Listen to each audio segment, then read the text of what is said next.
Rational functions are when we have y is equal to a polynomial divided by a polynomial. If we're going to learn how to graph those, one of the things that we could do is look and memorize what the parent function is,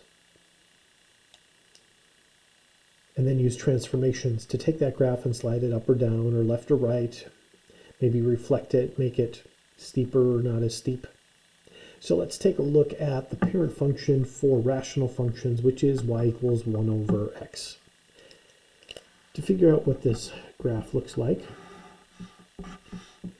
let me make a quick xy table, plug in some values here. That'll fit over on our graph. If you plug in -3, you'd have 1 over -3, which would be a -1/3. Plugging in -2, -1. If you plug in 0, you'd have 1 over 0, but you can't divide by 0. That actually gives you an error. Plugging in 1 divided by 1 is 1. Plugging in 2 would give us a half, and 3 gives us a third. So if we go through and graph those points, -3, -1/3 would be about here. -2, -1/2, -1, -1.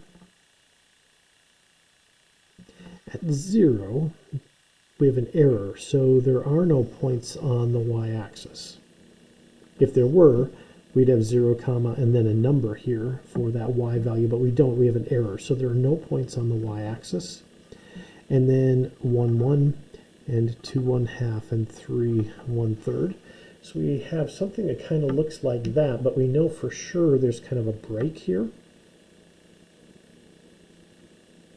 because we don't have any points on the y-axis, so it can't continue and hit the y-axis somewhere. So there's going to be two parts to this graph. To get a little bit better feel for the shape, we might need to plug in something closer to the y-axis.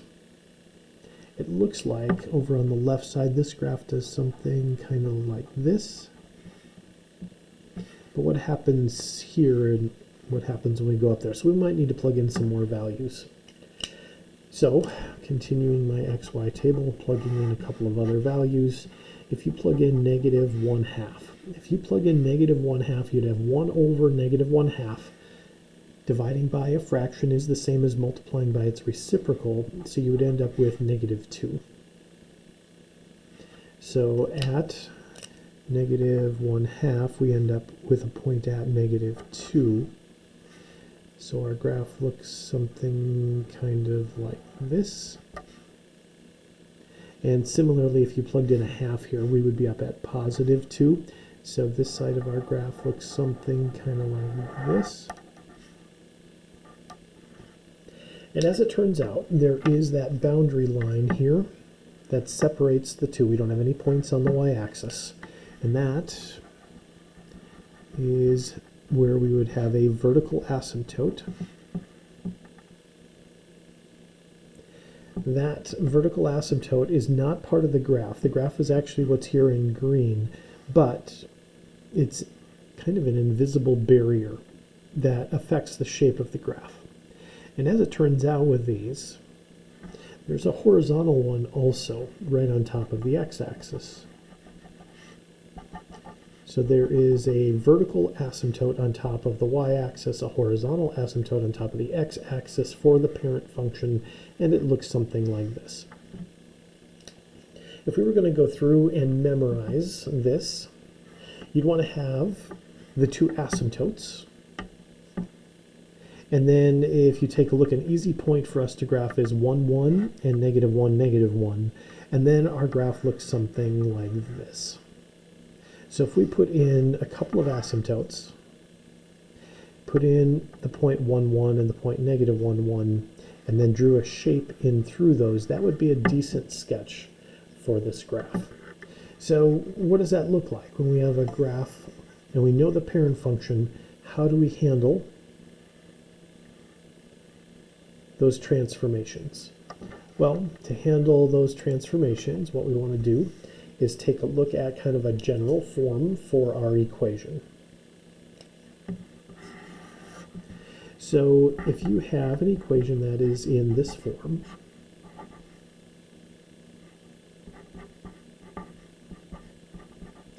The A, the H, and the K there do the same thing that they have done in other problems. Your H will move your graph either to the left or to the right. It's horizontal shift.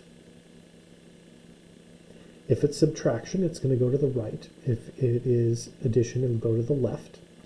The plus K on the end is vertical shift. Plus is up and minus is down. And then our value for A, that value for A can do two things to our graph. It could be a reflection over the x-axis if it happens to be negative. And then in the parent function, we have a value of 1 up on the top. So if you think of this graph, the parent function is kind of having a steepness of 1. This value for A will tell you how the steepness is compared to the parent function graph. So if you have a 3 on the top, that graph would be 3 times as steep as the parent function because the parent function has a 1 on the top. So for us, some general notes: when you have an equation that's in this form, that will take the parent function graph, which has a vertical and horizontal asymptote on the x and the y-axis, goes through the point 1, 1 and -1, -1, and then has this general shape. If you have an equation that's in this form, you take that graph, and H is your horizontal shift, K is your vertical shift, and then your value for A can do two different things. If A is negative, then we have a reflection over the x-axis.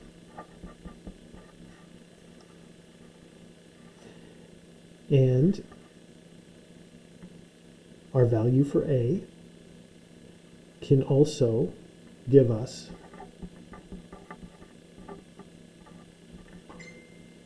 vertical stretch or compression,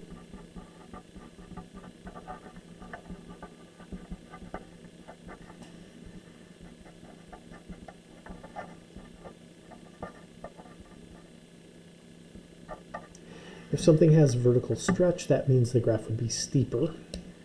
If it has vertical compression, then it would be not as steep. So that is how we handle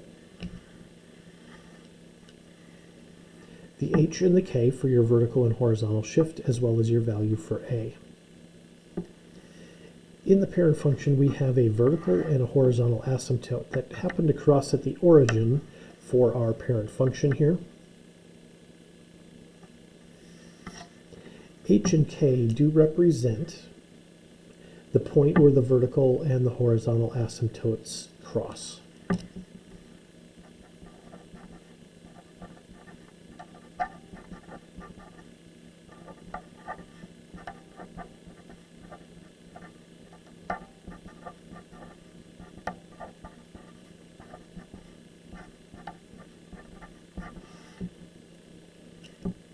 So that's one way we can find our horizontal and our vertical asymptotes very, very quickly. Take a look at your values for H and K here. Remember that it's x minus h, so you have to change the sign of whatever is here. It's x minus h, but we just use h here, so we get rid of that negative. So you change the sign of your h value, and you use the k value exactly the way that it is.